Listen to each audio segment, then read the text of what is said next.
Silly, My but word. Yes, my first one is proudly South African. Oh, good, okay. But it's not that we're proud about this one, but it's a South African one. It's good old Daisy. Okay. Daisy de Melker. That's Daisy such de a Melker. sweet name, isn't it, Daisy? She Very sounds like sweet. a 1940s cartoon cow. Yeah, very sweet name. And of course, de Melker, you think would have made her an Afrikaans. I'm not sure if the husband was Dutch, but she's an English I just realized, poppy. if you don't mind, Ryan, Daisy the Melker. So she's named after a 1940s cartoon cow. Anyway, never mind. Let's carry on, shall we? I never noticed And there was that about that her song before. in this, because she was pre-Second World War, and in Second World War, the song that my grandparents kind of got married to afterwards was Daisy, Daisy, give me your answer to. Did you kill your husband? Did you kill him? And so my fact is, I don't know how much you know about Daisy, but I'll tell you the fact, and then we can talk about The Daisy. only thing I know about Daisy is that she looked like that Russian witch Baba Yaga had fucked her thatched chicken hut. Like that. She was not an attractive person, and I know that But is normally. that photo only like from the lineup photo? Maybe she didn't get a good night's sleep. Oh yeah. That Okay, lineup photo where she literally looks like. Looks like she'd had a dose of strychnine herself. Nice for strychnine, thank you, Wharton. She looks like a boma. And it's nasty.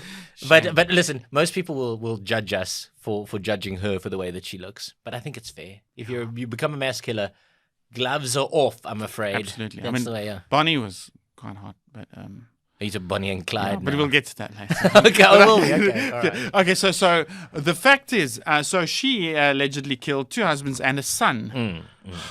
And what did she benefit from it? The fact is, she benefited from the 3 murders. She benefited to a tune that totaled £7,000. Okay. And that's my fact. Yeah, there was probably a lot of money back in the day. I know, and I'm digging back into the files in my brain here, Ryan, so you might have to correct me. But I seem to recall that she killed her first husband for insurance, and that the insurance company initially refused to pay out, and I think she had to take them to court to try and get them to pay out. Yeah, I seem to remember something along those lines. And then the other thing I remember about her is that she was only ever convicted of the killing of her son. Yeah, that is true. And not the 2 husbands. And they've never been sure why she killed her son. Some people have sort of posited that perhaps he wanted some of the insurance money, or that he was cutting in, or maybe he was blackmailing her or something. But they don't know. There's no real financial benefit. So, but look, £7,000 was a lot of money back then. It's a lot of money now. You could buy a house in some parts of South Africa with £7,000. But yeah, back then I'm sure £7,000 was a lot of cash. So yeah, why not? I can believe that's what she benefited. Yes, you're right. Yeah. She did. That's all she got. The first husband, £1,700. The second husband, quite right. There was a policy and a will, and it totaled about £5,700. Her son, she got £100 from. And the reason she was caught with her son, so strychnine was her thing of choice for the first 2. And I think they know it because the eyewitness accounts of the deaths were so horrific. Pain, screaming, horrible. And it seemed to be consistent with strychnine poisoning. But the son, he went to work and then had funny feelings and stuff, but he drank coffee from his mom's flask. And his friend had a sip of his coffee and had similar symptoms, but the friend recovered and the son died. And it was like, uh-oh. And she had traveled from Germiston to Turffontein to a chemist to get arsenic for her son. But she said it was for my cat who's a bit sick, and we need finish off her cat. I mean, as a pharmacist, is that what you'd you be like, did? yeah, sure. Oh, shame you want to finish off you want to poison your cat. Turffontein, yeah, we do it all the time. Yeah. And so, but what fascinates me about her is like, she's not Afrikaans, she's English. De Melker, I don't know if it's Afrikaans or Dutch, but born in Grahamstown, went to a convent in Cape Town, then a nursing college in Durban, Berea, then met her first husband in Rhodesia, and died at his bedside. Yeah. Like he had any choice. And then second husband was in Joburg. The rest of her life was in Joburg. And the second husband, some tragedy of like had 5 kids and only one survived. Yeah. Ooh. Yeah. And she was the second woman, as far as I'm aware, who was hung in South Africa. Yeah, put to death by Pretoria hanging, yeah. Central. Yeah, and Pretoria Central, man.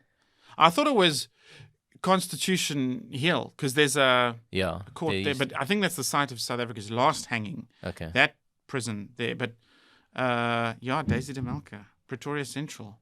Okay. Well, there you go. I like to think of the guys who did hang her at the end being like, hey, Stephanus, chick, that chick is better hung than you.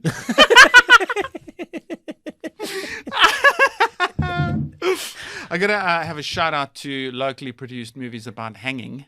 But have you seen Shepherds and Butchers? No, I read the book when it came out. Really? Yeah, it's a lawyer who wrote it, I think. Yeah, it's a co-production between Canada, Britain, and South Africa. Hell of a movie, worth a watch. Really, so good. Okay. It's really so good. I think it's the one of the trials that was all about. Well, It's a question invented, mark on the. It's an invented trial. Really? So it didn't actually happen? Is it fiction? I believe so. Yeah, but it's man. based. I think what he did was he put a couple of things together and he kind of created a See. fictional story, but because he wove in the real stories of the actual executions in South Africa, and he was kind of questioning the value of the death penalty and the damage it does to not only the families of those who are sentenced to death, but the people who actually have to hang these guys. So I think there's a lot of complexity around, so you had a lot of real stories about the real death penalty and the real things in South Africa that were woven in along with this, I believe, fictional story. Ah, I see. Yeah. Yeah. Very good. I do think the Daisy story should be a thing on Netflix, man. Wow. Because if you got inside the why and the complexity of her life, and she was one of 12 kids and all that tragedy of her kids and moving around the country a lot, a real South African who moved around a lot. Yeah. Grahamstown, Cape Town, Durban, Joburg, even Rhodesia. Maybe they can't find an actress who's prepared to admit she looks like Daisy de Melker. We put the casting out. We said we want hideous hag, hideous hag to appear as Daisy de Melker. And only Kelly McGillis showed up. That's not funny. That's a joke. It's not funny. I think she's lovely. That's a joke. I love Kelly McGillis. Oh man, I loved her then. I love her now. Don't worry, Ryan. 90% of people don't know who you're talking about. It's fine. I'm gonna.